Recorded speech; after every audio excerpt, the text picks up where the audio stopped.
السلام عليكم ورحمة الله وبركاته. الحمد لله رب العالمين، والصلاة والسلام على رسول الأمين وعلى آله وصحبه أجمعين. إن أريد إلا الإصلاح ما استطعت وما توفيقي إلا بالله عليه توكلت وإليه أنيب. പ്രിയമുള്ള സഹോദരന്മാരെ, സഹോദരികളെ, പടച്ചറബ്ബ് നമ്മെല്ലാവരെയും അനുഗ്രഹിക്കുമാറാവട്ടെ.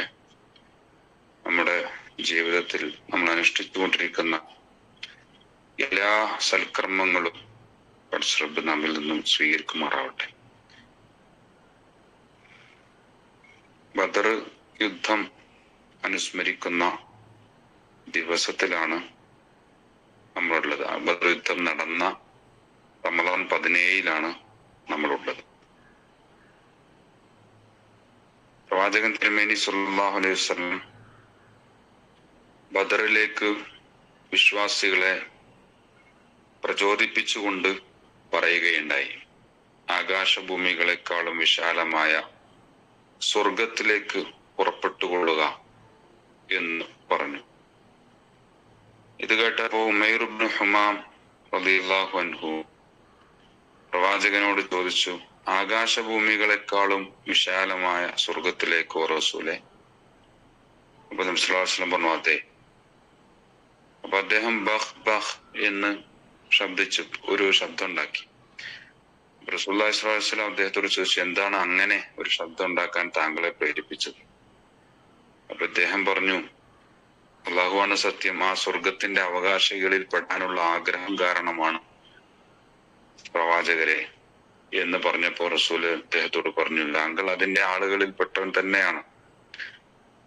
ആ സമയത്ത് ഉമർ റളിയല്ലാഹു അൻഹു ഒരു ഈത്തപ്പഴം തിന്നുകൊണ്ടിരിക്കുകയായിരുന്നു. ആ ഈത്തപ്പഴം വലിച്ചെറിഞ്ഞുകൊണ്ട്, ഈ ഈത്തപ്പഴം തിന്നു കഴിയുന്നത് വരെ ഞാൻ ജീവിക്കുകയാണെങ്കിൽ ഈ ജീവിതം എത്ര ദൈർഘ്യമേറിയതാണ് എന്ന് പറഞ്ഞ് അദ്ദേഹം യുദ്ധകളത്തിലേക്ക് ഓടി ആവേശപൂർവം പോരാടി രക്തസാക്ഷിയാവുകയുണ്ടായി. അൻസാറുകളിലെ ആദ്യ രക്തസാക്ഷിയായി അദ്ദേഹം ചരിത്രത്തിൽ അടയാളപ്പെടുത്തപ്പെട്ടു. ഇത് ഒരു സ്വഹാബിയുടെ മാത്രം കഥയാണെങ്കിൽ, ആ ഒരു ചരിത്രമാണെങ്കിൽ, അങ്ങനെ 313 സ്വഹാബിമാര് ജീവൻ പണയം വെച്ച് സ്വർഗം സ്വപ്നം കണ്ട് പോരാടിയതിന്റെ ഫലമാണ് ബദർ വിജയം എന്ന് നമുക്ക് കാണാൻ കഴിയും. അള്ളാഹുവിന്റെ ദീനിനു വേണ്ടി സ്വന്തമായി ഉള്ളതെല്ലാം സമർപ്പിച്ച ഒരു സംഘം ആളുകളായിരുന്നു ബദർ യുദ്ധത്തിൽ വിശ്വാസികളുടെ ഭാഗത്ത് അണിനിരുന്നത്. അപ്പോ നമ്മുടെ ജീവിത പരിസരത്ത്, നമ്മൾ ഇപ്പോൾ ഈ ജീവിച്ചുകൊണ്ടിരിക്കുന്ന ചുറ്റുപാടില് നമുക്ക് അതിൽ നിന്നുള്ള പാഠം എന്ന് പറയുന്നത്, അള്ളാഹുവിന്റെ ദീനിന് എല്ലാം സമർപ്പിക്കേണ്ടതിന്റെ ആവശ്യകതയാണ്. പടച്ചറബ്ബിന് നമ്മൾ അനുഭവിച്ചുകൊണ്ടിരിക്കുന്ന നമ്മുടെ ജീവിതാനുഗ്രഹങ്ങൾ, നമ്മുടെ ഈ സമ്പത്തും ശരീരവും നമ്മുടെ സൗകര്യങ്ങളും ഒക്കെ പടച്ചവന് സമർപ്പിക്കുമ്പോഴാണ് അവിടെ യഥാർത്ഥത്തിൽ വിജയമുണ്ടാവുക എന്ന് നമുക്ക് തിരിച്ചറിയാൻ സാധിക്കണം. അങ്ങനെ ബദരീങ്ങൾ സമർപ്പിച്ചപ്പോഴാണ്, ബദർ യുദ്ധത്തിൽ പങ്കെടുത്ത വിശ്വാസികൾ അങ്ങനെ സർവ്വതും സമർപ്പിച്ച് അള്ളാഹുവിൽ തവക്കുല് ചെയ്ത് സ്വർഗം മാത്രം ആഗ്രഹിച്ചുകൊണ്ട് പോരാടിയപ്പോഴാണ് അവർക്ക് 1000-ലേറെ വരുന്ന സൈന്യത്തെ, വലിയ സൈനിക ശേഷിയുള്ള ഒരു സൈന്യത്തെ വെറും 313 പേര് തോൽപ്പിക്കാൻ സാധിച്ചത് എന്ന് നമുക്ക് കാണാൻ കഴിയും. ഇതേ അളവിൽ, ഇതേപോലെ, ഇതേ സ്വഭാവത്തില് ഇന്ത്യൻ സാഹചര്യത്തിലും നമുക്ക് ബദറുകൾ ആവർത്തിക്കാൻ സാധിക്കണം. അത് ആയുധമെടുത്തുള്ള പോരാട്ടത്തിന്റെ ഒരു രീതിയല്ല, മറിച്ച് നമ്മുടെ ഇന്ത്യയിൽ അനുവദിക്കുന്ന ജനാധിപത്യ സമര പോരാട്ട മാർഗങ്ങളിലൂടെ ഇന്ത്യയുടെ ഈ മതേതര സ്വഭാവം തച്ചു തകർക്കുവാൻ വേണ്ടി പരിശ്രമിച്ചുകൊണ്ടിരിക്കുന്ന ഫാഷിസ്റ്റ് ഭരണകൂട ഭീകരതക്കെതിരെ, ഭരണകൂട വിവേചനത്തിനെതിരെ പോരാടാനുള്ള അവസരങ്ങൾ ശരിക്കും ഉപയോഗിക്കാൻ ഇന്ത്യൻ മുസ്ലിങ്ങൾക്ക് ബാധ്യതയുണ്ട്. കാരണം വഖഫ് നിയമ ഭേദഗതി ബില്ലൊക്കെ പാർലമെന്റിന്റെ മുമ്പിൽ വന്നിരിക്കുന്ന ഈ ഒരു അവസ്ഥയിൽ പ്രത്യേകിച്ചും നമ്മൾ അതിനെക്കുറിച്ച് നല്ല ബോധവാന്മാരാകണം.